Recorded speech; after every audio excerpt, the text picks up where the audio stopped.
The first thing Overseer Draith noticed was the tape, not combat tape, the kind wound around wrists, across knuckles, layered in white strips over joints that had clearly been broken before. The human stood at the edge of the preparation ring, wrapping his hands with the mechanical patience of someone who had done this 10,000 times. No neural enhancers, no compression lattice, no joint resonance scaffold, just cloth, just tape. And underneath the tape, if you looked closely, and Draith did look closely, a hand that had been shattered and rebuilt so many times that the knuckles no longer sat in anatomically standard positions. Draith recorded the image. He wasn't sure why. The human wasn't supposed to matter. The interstellar combat trials were not a war. They were a demonstration, a civilized mechanism by which species measured military credibility, determined treaty leverage, and occasionally humiliated their rivals without the inconvenience of actual casualties. 47 species competed across 17 disciplines. The Vorath had won the aggregate championship 11 consecutive cycles. They were expected to win a 12th. No one had seriously discussed the human entry. Humanity had achieved interstellar contact only 14 years prior. Their combat record in the trials was a single appearance, 3 cycles ago, where their sole competitor had lasted approximately 4 minutes against a mid-rank Kasari striker before requesting medical extraction. The humans had submitted no grievance, no appeal. They had simply nodded, collected their competitor, and gone home. The file on their new entrant, the one currently wrapping his hands at the edge of the ring, was almost offensively sparse. Name: Marcus Vale. Age: 34 standard years. Combat discipline listed: General. Previous credentials: Regional. Previous credentials: Regional. Draith had checked the ranking algorithm twice. Marcus Vale had not been assigned a projected threat tier. The system had left the field blank, which Draith initially assumed was a data error. He'd submitted a correction request. The error notification came back within seconds. It wasn't an error. The algorithm simply had no prior data sufficient to generate a projection. He submitted regional competition records. Drath's assistant, a young Yull named Seth, had told him that morning. From inside their own planet, nothing interstellar. Nothing we can cross-reference. What level of competition? Seth had paused in a way that Draith found unusual. That's the thing, Overseer. The records go back 19 years. He's been competing since he was 15. But the competitions he entered, we can't grade them. They don't match any structure we recognize. What does that mean? It means, Seth said carefully, that whatever he's been doing for 19 years, he wasn't doing it in any system we have a framework for evaluating. Marcus Bill finished taping his left hand. He flexed the fingers slowly, watching each one move. Something in his expression shifted. Not satisfaction, not anxiety.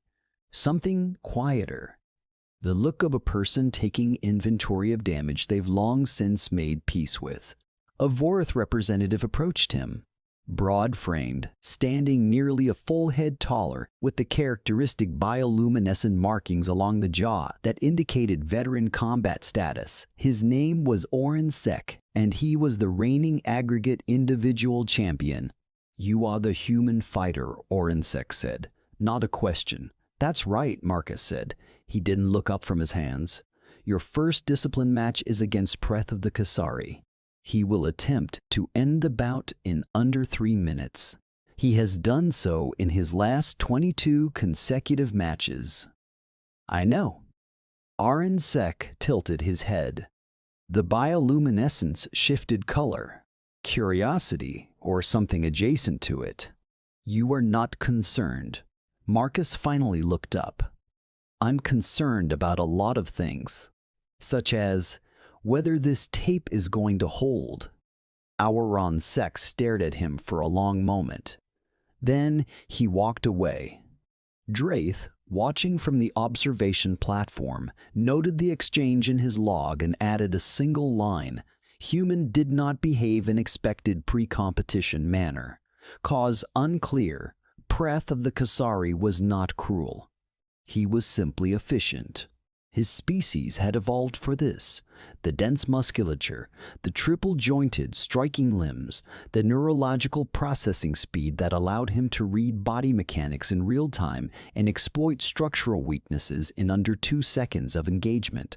He had won 22 consecutive matches. He had ended most of them before his opponents could process that they had already lost. The match began. Draith watched Preth move, elegant, precise, utterly economical. He closed distance in a pattern Drath recognized from 17 previous bouts. The same opening geometry, calibrated to read the opponent's first reaction and then dismantle them using that reaction as a roadmap. Marcus moved wrong. Not wrong as in incorrectly. Wrong as in outside the expected solution space entirely. He didn't block, didn't evade along any of the standard defensive axes, didn't attempt to read the pattern. He absorbed the first strike against his forearm with what appeared to be deliberate acceptance, used the momentum it generated to shift his weight, and then did something that made 2 senior Kasari observers physically stand from their seats. He kept going. He didn't fall, Seth said quietly from behind Draith. No, Draith agreed. Preth's first strike generates 900 kilograms of impact force. Our medical projections for a human receiving that strike unbraced were, I know what the projections were. The match continued for 4 minutes, then 7. Preth escalated, the clean efficiency cracking into something more urgent, the elegant pattern breaking down as he encountered an opponent who simply refused to behave the way all 97 previous opponents had behaved. Marcus was bleeding from above his left eye by minute 3. By minute 5, he was favoring his right side in a way that suggested at least one rib had given way.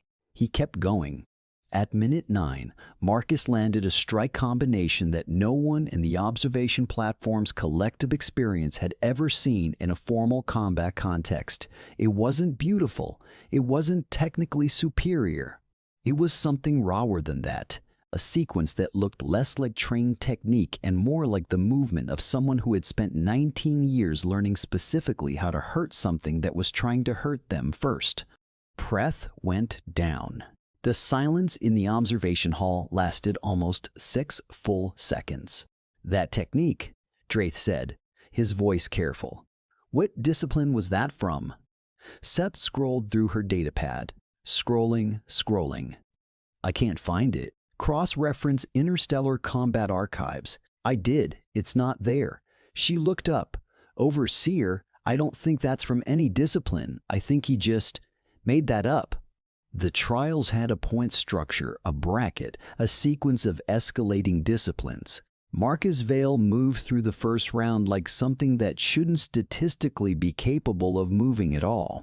After the Preth match, the medical team, a joint Yul Kasari unit required by charter to assess all competitors between rounds, found 2 fractured ribs, a hairline crack in the left ulna, and significant soft tissue damage in the right shoulder. They recommended withdrawal. Marcus listened to the entire recommendation without interrupting. How long until the next match? He asked. 40 minutes. Then I'll need something for the ribs. Not removal, just compression. Something to keep them from shifting. The Kasari medic stared at him. Competitor, the damage to your compression, Marcus said. Please. He entered the second match 40 minutes later. He won in 6.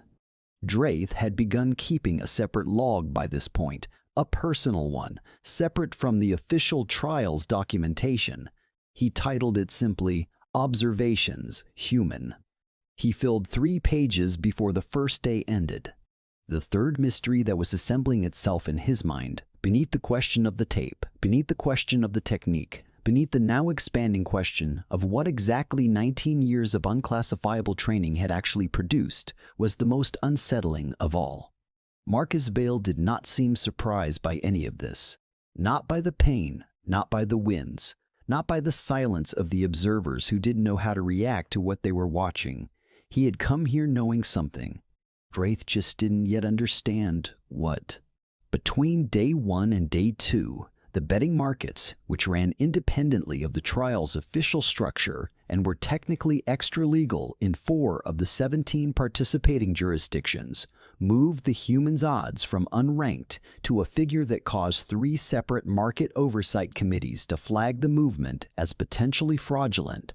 Ornsek found Drath on the observation platform that evening when the hall was empty and the ring sat under maintenance lighting. "You've been watching him differently than the others," Ornsek said.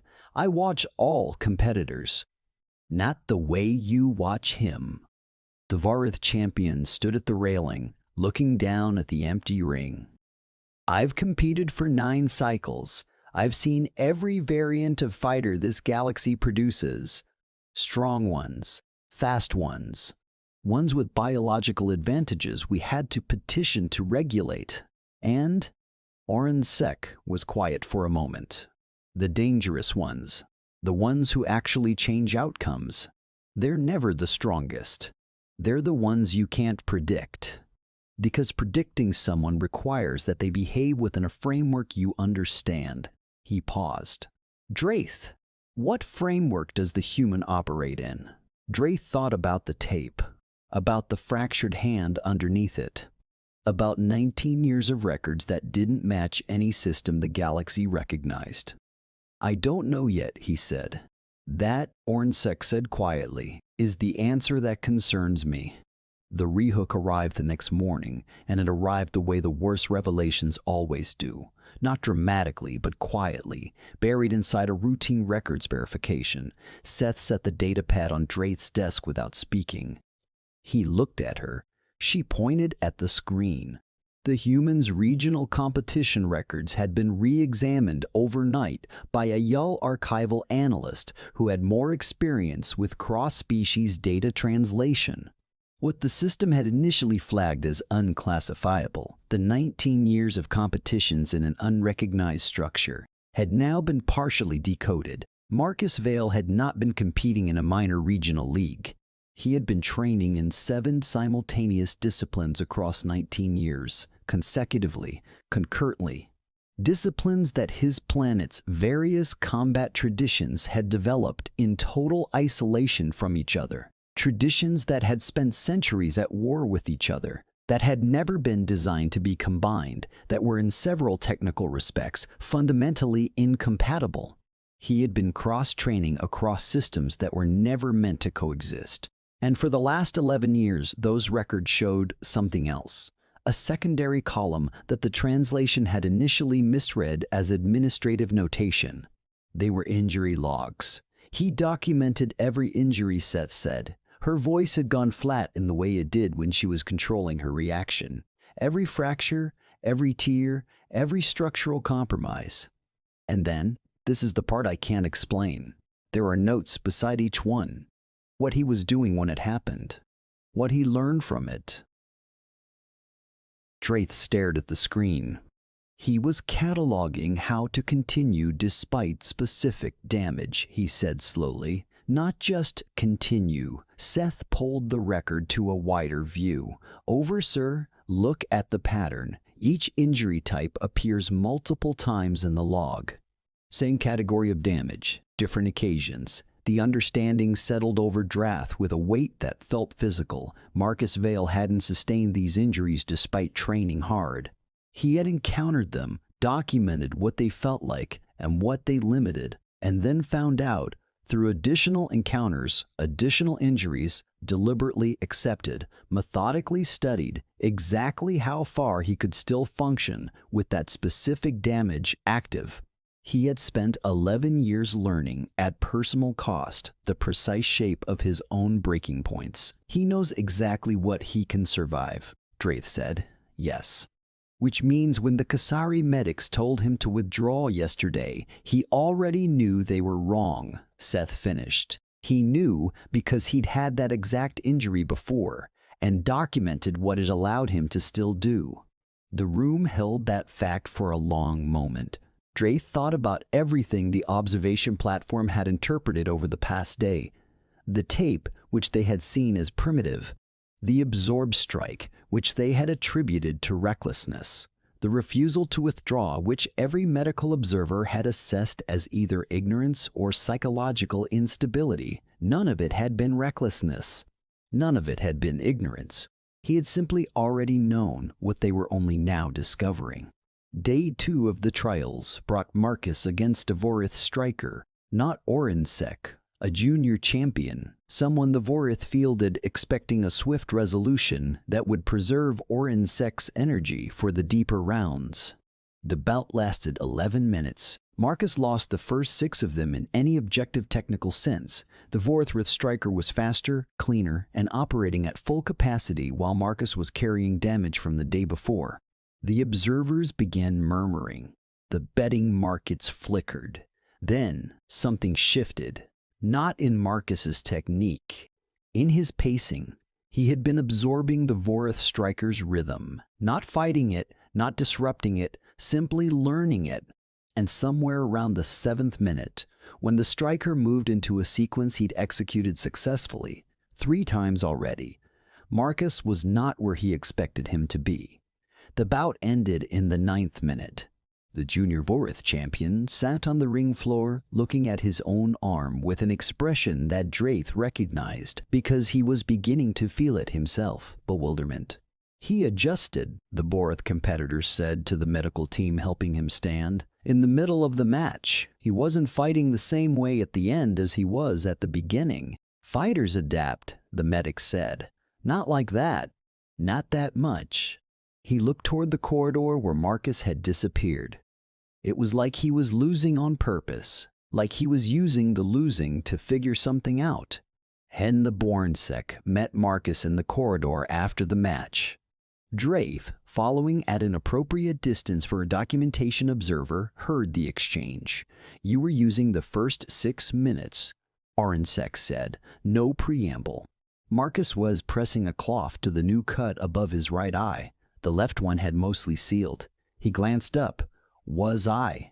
I've competed for 9 cycles. I know what fighting looks like, and I know what studying looks like. You were studying. Everyone watches their opponent, not while they're being hit. Orinsek stepped closer.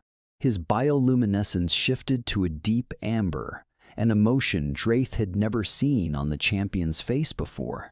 You were using the pain to pay attention, because the pain made you certain you were in contact with something real. Marcus was quiet for a moment. You're very perceptive, he said finally. We meet in the final round. I know. Are you afraid? Marcus folded the cloth precisely, applied it again. Yeah, he said simply, I am. Orinsek studied him. You don't behave afraid.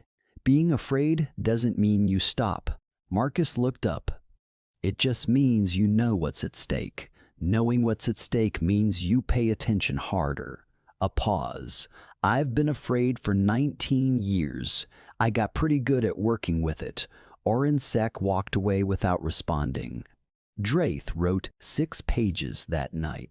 The final round arrived with the kind of silence that only descends when every observer in a hall simultaneously understands they are watching something that will be referenced for a long time. Orinsek was the greatest combat competitor the trials had produced in 11 consecutive cycles. He was not simply a skilled fighter, he was the endpoint of a tradition, a species, a civilization that had built competition into its cultural architecture for generations. He was what happened when talent met system met time. Marcus Vale walked to the ring with 2 fractured ribs, a cracked ulna, soft tissue damage in both shoulders, and a cut above each eye that had been sealed with medical adhesive because stitches would have taken too long. He rewrapped his hands. The tape, as always. Draith realized, watching him, that the tape was not primitive. It had never been primitive. It was the single physical object in Marcus Vale's entire preparation ritual that was chosen by him, applied by him, a daily act of deliberate attention to the thing that made him able to continue. The match lasted 23 minutes. It broke 11 separate trials records in the process. Duration records, impact records, recovery and continuation records that previous holders had set in the belief they would stand for decades. Marcus won, not cleanly, not elegantly. Not through superior technique or biological advantage or any mechanism the observing species could cleanly classify in their existing frameworks. He won because, at minute 17, when Orensek executed a sequence that should have ended the match, a sequence that had ended every other match it had ever appeared in, Marcus did not fall. He did not fall because he had been here before, not in this ring, not against this opponent. But in this place, this precise coordinate of damage and exhaustion and the narrowing tunnel of what the body would still do if the mind kept asking it to. He had built a map of this place over 19 years. He knew every turn. Orensek stood across the ring, genuinely breathing hard for the first time Draith had ever observed, and looked at the human who was still standing. "How?" he said. Not a combat challenge, a real question. Marcus's voice when it came was rough. "I've been broken before, more times than I could count, every time I learned something." He steadied himself. "You're incredible. You're the best I've ever faced." A pause.